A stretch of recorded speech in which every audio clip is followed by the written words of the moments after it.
Makulay, maganda, at makahulugan. Ganyan ang mga obra ng mga Pilipinong pintor na tampok ngayon sa Shanghai Art Collection Museum.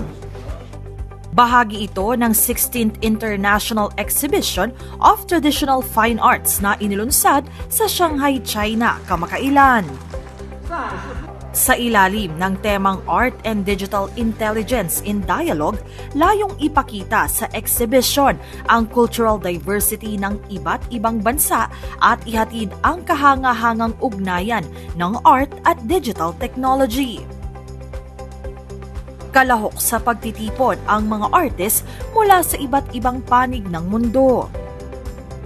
Ayon kay Jensen Moreno, isa sa mga Pilipinong pintor na nakilahok sa pagtitipon, isang malaking karangalan na sila'y makasama sa ganito kalaking art exhibition.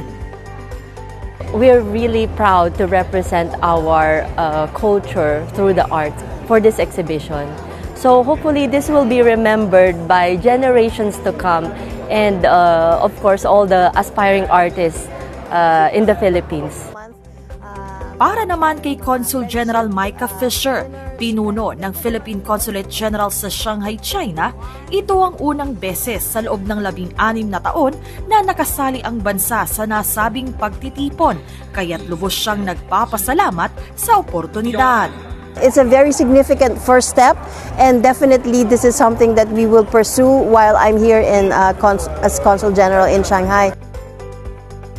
Sa pamamagitan ng sining, inaasang mas magiging makulay at mas mapagbubuklod-buklod pa ang iba't ibang bansa sa mundo.